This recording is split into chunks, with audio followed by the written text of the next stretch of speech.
जांजगीर में भागवत कथा का आयोजन हो रहा है, जिसमें आप भी कुछ अंश को सुन सकते हैं। ये 1-2 पार्ट में है। आज डूबने ही वाले थे जल में, अब भगवान आ गए। गजेंद्र महाराज ने सोचा तो भगवान एक हाथ से कमल का पुष्प स्वीकार किए और एक हाथ से हाथी के सूंड को पकड़कर ग्राह समेत सरोवर के किनारे पे पटक दिए और ग्राह का शिरच्छेदन किए, उद्धार किए और गजेंद्र महाराज का भी उद्धार किए। बोले वृंदावन बिहारी लाल की जय जय श्री राधे श्याम।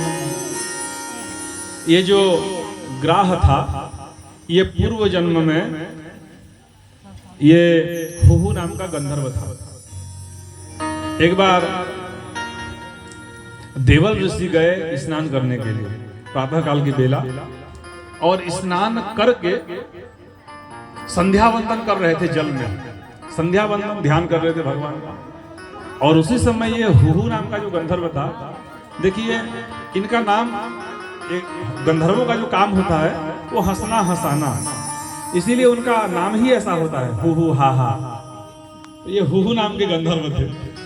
तो ये हास परिहास करने के भाव से जल में डूबे और देवल ऋषि जी के पांव पकड़ लिए और पांव खींचने लगे।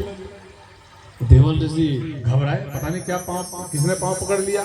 धड़कन तेज हो गई और दौड़े दौड़े जैसे तैसे करके बोले वृंदावन बिहारी लाल की जय जय श्री राधे श्याम।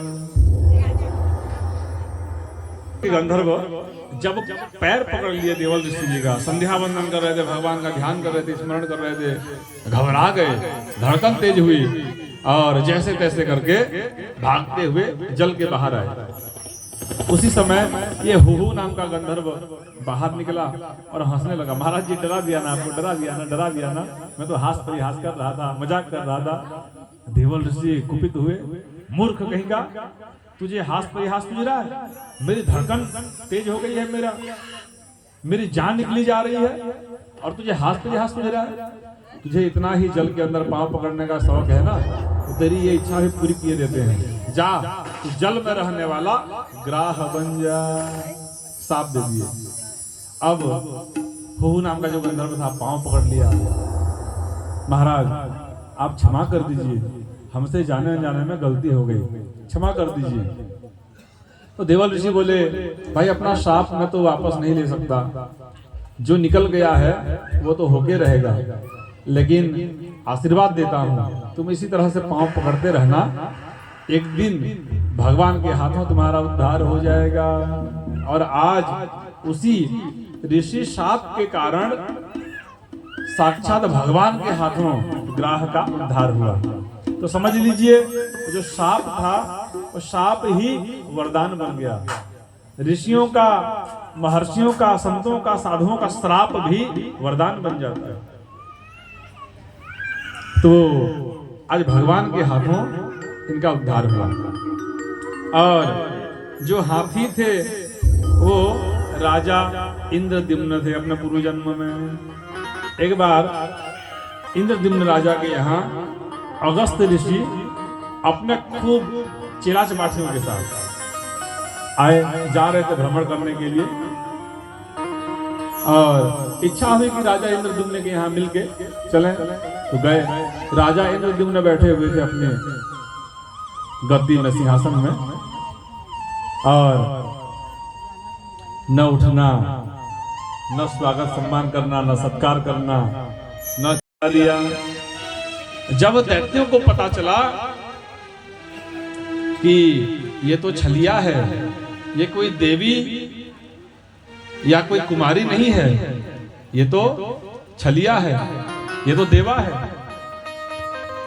ये साक्षात वही भगवान विष्णु है, हमारे साथ कपट कर रहा है, छल कर रहा है। और दौड़ने लगे भगवान विष्णु की ओर, नारायण की ओर। तो नारायण भगवान भागने लगे, गरुड़ में बैठकर भागने लगे। तो भागने में 4 जगह अमृत के बिंदु छलक के गिरे थे। नासिक, इलाहाबाद, हरिद्वार और उज्जैन, इन 4 जगहों पर। तो इन 4 जगहों पर इसीलिए 12 वर्ष में एक बार महाकुंभ का पर्व होता है।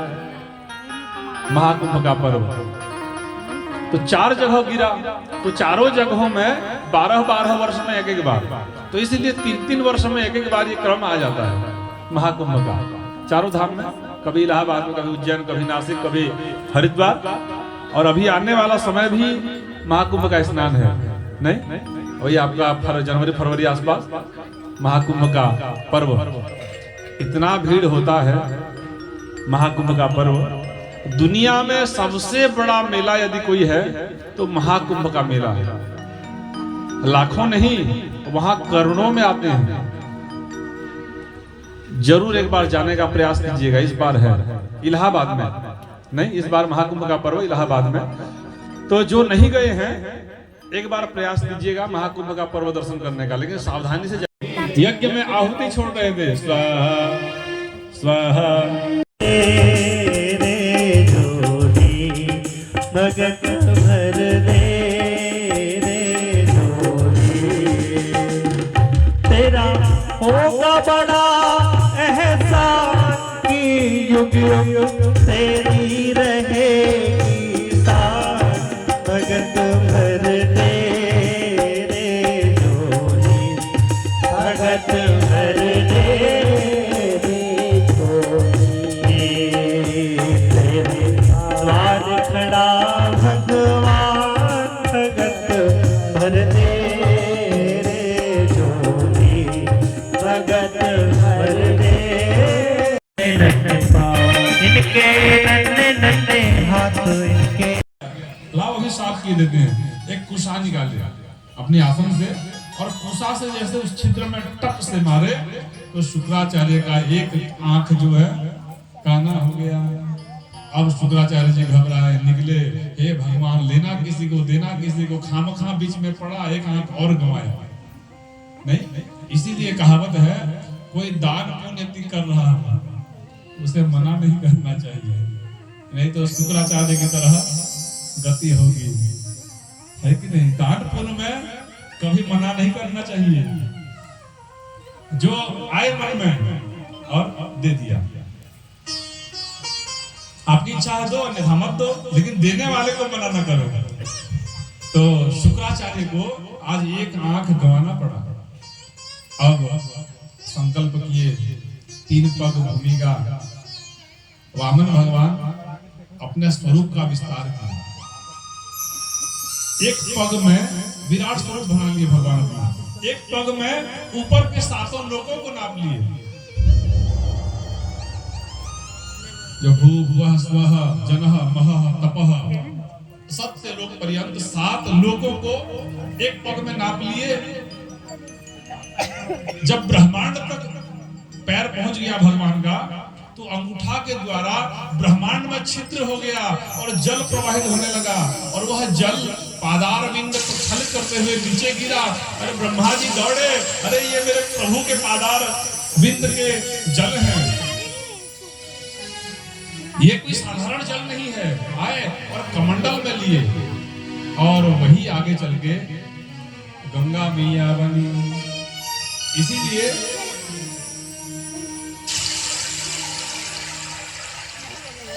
जो गंगा का जल है वो भगवान का चरण प्रक्षालित जल है, वही गंगा मैया बनी है। आगे जाके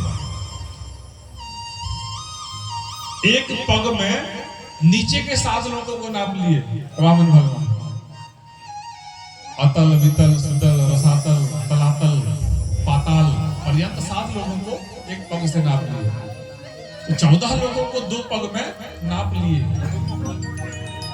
अब वामन भगवान बोले, दैत्यराज बलि, अब बताओ तीसरा पग कहाँ रखा।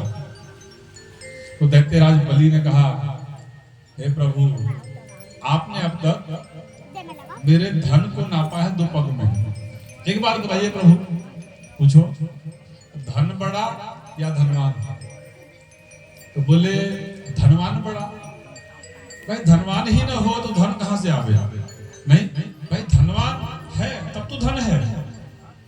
इसलिए धनवान बढ़ा। तो हे प्रभु, अब तक आपने मेरे धन को नापा है, अभी मैं धनवान जीवित हूँ, इसलिए तीसरा पग आप मेरे सर पे रखिए। भगवान ने तीसरा पग दैत्यराज बलि के सर पे रखा और दैत्यराज बलि को बंधन में बांध दिया। अब ब्रह्मा जी आए और कहते हैं, हे प्रभु, आपको कोई एक तुलसी का पत्र अर्पण करे तो आप तीनों लोगों की संपदा उसे प्रदान कर देते हो, और इसने आपको त्रैलोक्य की संपदा दान में दी है, और बदले में आपने क्या किया? बंधन में डाल दिया। ऐसा व्यवहार क्यों? तो भगवान ने कहा कि हे ब्रह्मदेव, इसे अहंकार था, मेरे समान कोई दाता नहीं, मैं त्रिलोकीनाथ, मैं इतना बड़ा दाता। इस मैंपना को तोड़ने के लिए ही मैंने यह लीला रची। लेकिन हे दैत्यराज बलि, तुम खरे उतरे मेरे इस व्यवहार में भी, इसलिए मैं प्रसन्न हूं तुम पर। मांगो, क्या चाहते हो? मैं तुम्हें देना चाहता हूँ। दैत्यराज बलि ने कहा, हे प्रभु, देना ही चाहते हैं तो नित्य निरंतर अहरनिश मैं आपका दर्शन करता रहूं, यही आशीर्वाद दीजिए। भगवान ने कहा, बड़ी तगड़ी ड्यूटी लगा दी, हमेशा तुम्हारे साथ रहना पड़ेगा मुझे। पाताल में दैत्यराज बलि को सुतर लोक में दैत्यराज बलि को स्थान दिया गया। ऐसा कहा जाता है कि सुतर लोक में भी स्वर्ग के समान ही ठाट बाट है, और वहां 12 दरवाजे हैं। तो दैत्यराज बलि पता नहीं किस दरवाजे से निकल जाए, तो भगवान 12वें दरवाजे पे 12 रूप धारण करके 24 घंटा तैनात रहते हैं, क्योंकि वचन दिए हैं कि नित्य निरंतर दर्शन दूंगा, जिस दरवाजे से निकल जाए मैं दर्शन दूंगा। तो इस प्रकार से दैत्यराज बलि के ऊपर भगवान ने कृपा किया। बलवामन भगवान की जय। आगे मत क्या